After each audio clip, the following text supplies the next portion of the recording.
नशा एक बीमारी, नशा करने वाला एक मरीज है, इसका इलाज मदद के हाथ।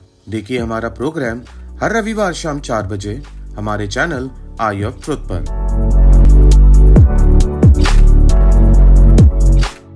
Welcome to Eye of Truth दोस्तों, मैं हूं देवाज जैन और आप देख रहे हैं हमारा प्रोग्राम मदद के हाथ। तो दोस्तों आज मैं फिर हाजिर हूं आपके साथ एडिक्शन के ऊपर कुछ इन्फॉर्मेशन लेके, और आज हमारे साथ फिर मौजूद हैं डॉक्टर गौतम भाटिया फ्रॉम सहयोग detox and de addiction clinic. Welcome doctor Bhatia, बहुत बहुत स्वागत है आपका हमारे प्रोग्राम में फिर से।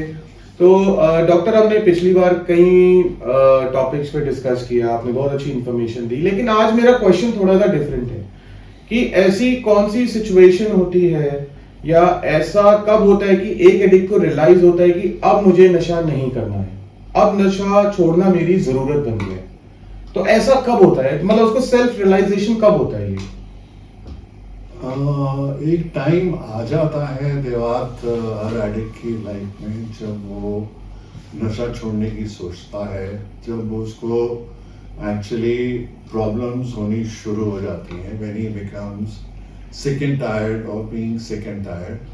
और अगर मैं देसी भाषा का इस्तेमाल करूं तो जब उसकी फट जाती है तो, और it could also be said, we also call it when a person addict sees his rock bottom, and that is the only time जब वो छोड़ने की सोचता है।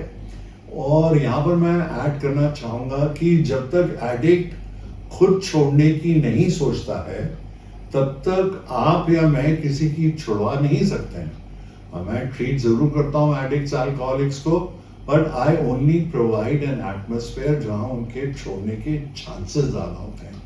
मैं ये क्लेम नहीं करता हूं कि मैं किसी की छुड़वाता हूं।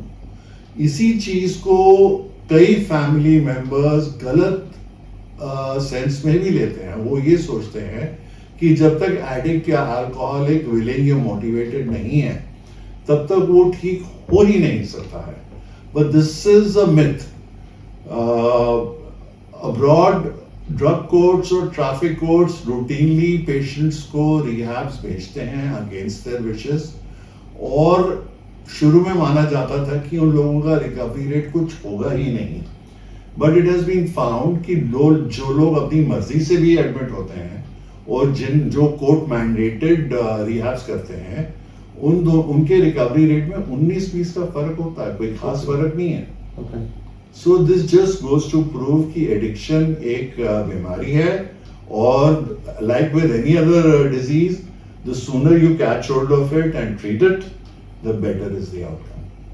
पर डॉक्टर भाटिया, इसमें जैसे कुछ सिचुएशंस भी तो होती होंगी ना, जैसे एक एडिक्ट है, अब जरूरी नहीं है कि उसको फाइनेंशियल लॉस ही हो, वो तब उसको रियलाइजेशन हो, तो ये फिजिकल रियलाइजेशन भी हो सकता है कि फिजिकल डैमेज ज्यादा हो गया, बॉडी ऑर्गन्स जैसे लिवर में फर्क पड़ जाता है, मेंटल इम्बैलेंस हो जाता है, और कई बार कई जैसे एडिक्ट होते हैं उनके रिलेशनशिप खराब हो जाते हैं। तो ऐसी सर्टेन सिचुएशंस में जब उनको सेल्फ रियलाइजेशन हो जाता है तो क्या एडिक्ट को खुद ही वो स्टेप उठाना चाहिए या उसकी फैमिली को उसको सपोर्ट करना चाहिए उसके?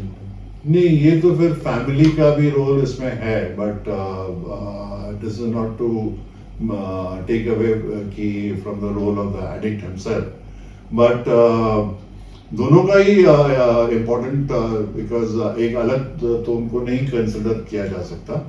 किसी के लिए उसका रॉक बॉटम कुछ हो सकता है, किसी के लिए कुछ हो सकता है। एक पेशेंट था मेरा जिसको जो अपने फादर के क्रियाक्रम में नहीं पहुंच पाया था बिकॉज ऑफ दिस एडिक्शन, और उसकी मदर ने उसको इतना कहा, बेटे कि तू मेरे क्रियाक्रम में तो आएगा ना, कहीं ऐसा तो नहीं होगा कि तू मुझे भी हाथ नहीं दे पाएगा तो उसको उसी बात ने ही उसको मोटिवेट कर दिया कि वो सब कुछ छोड़ छाड़ के रिहाब में जाके भर्ती हो गया था। किसी की बेटी ने कुछ कह दिया तो वो बात उसको दिल को लग गई, उसने रिहाब भी जाने की जरूरत नहीं पड़ी, उसके बाद उसने पी नहीं। कोई खून की उल्टी भी कर रहा है और उसके बाद भी पी रहा है। तो ये सिचुएशन हर आदमी के लिए, हर आदमी का rock bottom is where you place it, okay, where we realise. It is not एक कोई सिचुएशन नहीं है कि मुझे अपना, मैं जब अगर घर ही छोड़ना पड़ेगा, मुझे सड़कों पे आना पड़ेगा या मेरा लिवर बिल्कुल खराब हो जाएगा, that is going to be my rock bottom. Rock bottom वो है जहां पर आप मान जाओ जो एडिक्ट मान जाए कि बस, वो जब हाथ खड़े कर लेता है, हाथ मान लेता है, जब उसको ये रियलाइजेशन हो जाती है कि मैं नहीं पी रहा हूं, शराब या नशा मुझे पी रहा है, और जो मजा शुरू में आता था वो टाइम निकल गया है, अब मुझे एक्चुअली नशा करने की वजह से प्रॉब्लम्स फेस करनी पड़ रही है। ठीक है, तो उससे आप डिपेंडेंसी भी कहेंगे। हाँ जी। तो अब जैसे एडिक्ट को जब रियलाइज हो जाता है कि अब नशा छोड़ना एक जरूरत बन गई है जैसे कहते हैं, तो उसके बाद एक एडिक्ट को क्या सबसे पहला स्टेप लेना चाहिए? उसको प्रोफेशनल हेल्प लेनी चाहिए, क्योंकि कुछ नशे हैं, ये हर नशे की अलग डिपेंडेंसी दो तरह की होती है, साइकोलॉजिकल और फिजियोलॉजिकल, शारीरिक और मानसिक। तो कुछ नशे तो जैसे वीड वगैरह हो गए, कोकेन वगैरह हो गई, इनको छोड़ने में कोई प्रॉब्लम नहीं होती है, सिर्फ जितनी प्रॉब्लम आपको सुबह चाय ना पीने से होती है उससे भी कम प्रॉब्लम होती है। पर ओपियोइड्स हैं या शराब भी है, उसको छोड़ने की वजह से बॉडी में कई दफा सिवियर विड्रॉल्स हो सकते हैं, जो कि एक डॉक्टर की देखरेख में ही डॉक्टर को ही हैंडल करने चाहिए। तो डॉक्टर को या किसी रिहैब में उसको एडमिट होना चाहिए, जहां पर उसकी प्रॉपर उसके विड्रॉल्स को मैनेज किया जाएगा। सवाल फिर आता है कि छोड़ना और छोड़े रखना।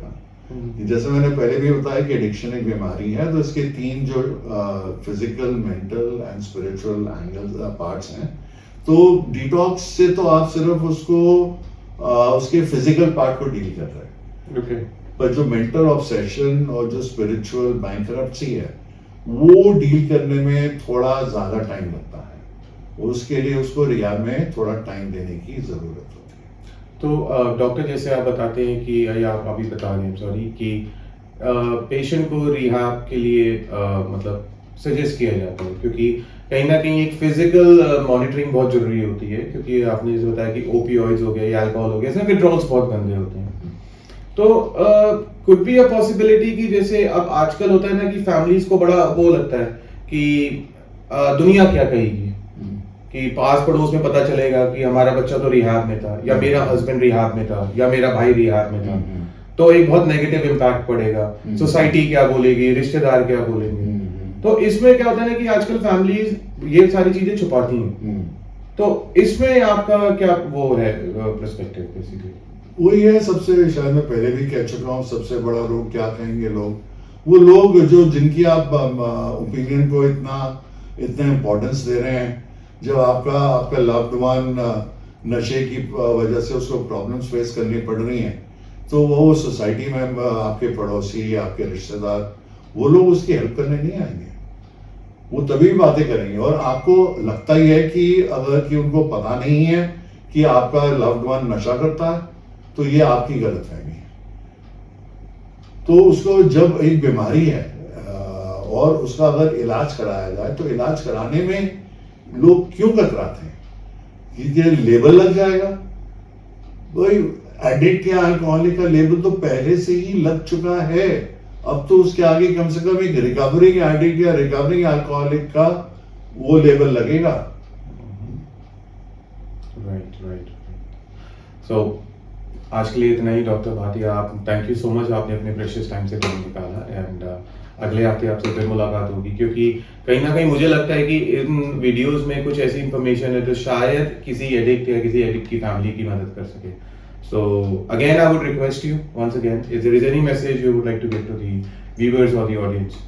इसके देरी ना करें। एडिक्शन एक फेटल डिजीज है, प्रोग्रेसिव डिजीज है। It is going to get worse, it is never going to get better on its own. अगर थोड़े टाइम के लिए आदमी छोड़ भी देता है, तो छोड़ना और छोड़े रखना, इन दोनों में बहुत ज्यादा फर्क होता है। तो प्रॉपर ये, पर it is we call it incurable, but it is definitely treatable. इसका ट्रीटमेंट है, तो उसकी तरफ, सोल्यूशन की तरफ जाएं, प्रॉब्लम में ना रहें। Thank you so much doctor Bhatia. तो देखा आपने कि एक एडिक्ट कैसे प्रॉब्लम को अपनी तरफ आकर्षित करता है। I mean how exactly addict chooses the way of problems. तो आपको ये समझना है कि आपको अपने लव्ड वन से ज्यादा प्यार है या फिर आपको सोसाइटी से ज्यादा प्यार है. In case if you are anyone suffering from any addiction, अगर उसको अल्कोहल की या किसी अलग नशे की आदत पड़ चुकी है, so please make sure you make him take the treatment at the right time at the right place. And I'll catch you next week. Thank you. हमारे चैनल आई ऑफ ट्रुथ को सब्सक्राइब कीजिए YouTube पर, इसे follow कीजिए Facebook पर, Instagram पर, Twitter पर और कू पर.